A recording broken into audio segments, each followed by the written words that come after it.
This is the new 2020 Super Duke R, and it's a bike that I've been pretty keen to ride for a little while since they announced it. I used to have the 215 version, and that was what KTM affectionately called the Beast. So this is the Beast 3.0. It's had a bunch of upgrades, so it's now got uprated wheels, brakes, a brand new chassis, and I reckon they've done a pretty nice job in first impression, so I'm keen to get out and have a ride on it. So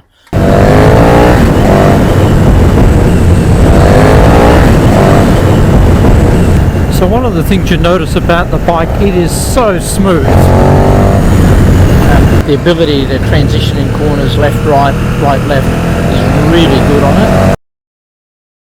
it. A few things that are noticeably changed. It feels like a lighter bike than the previous generation. The Stylemma brakes, they are absolutely phenomenal.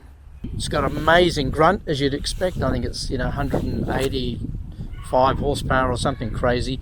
So it really pulls hard.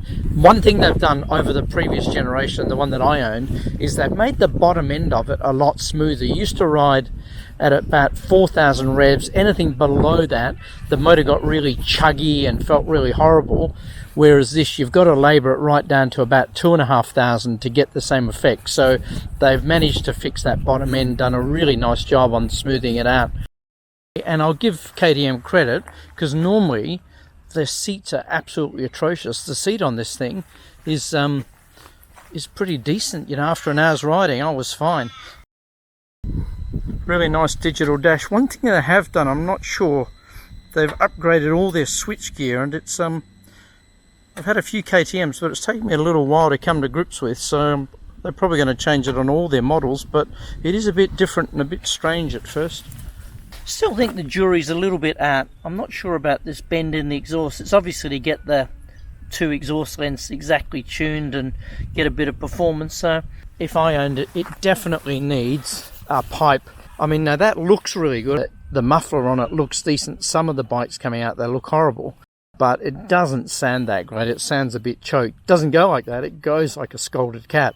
The thing goes like stink. I'd like a bit more noise out. So I reckon that'll be the first priority, is get an Acura on one of these.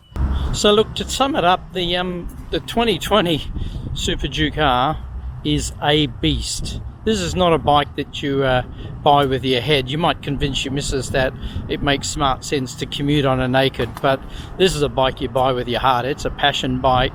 The thing is so much fun to ride. It's lighter than the old one, feels a lot lighter, feels skinnier, and it goes ridiculously well. So look, well worth checking out. And I think this market with these big naked bikes is pretty healthy with some of the stuff coming out at the moment, and KTM have certainly lifted their game.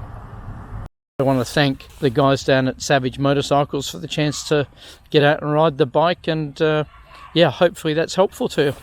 Thanks so much.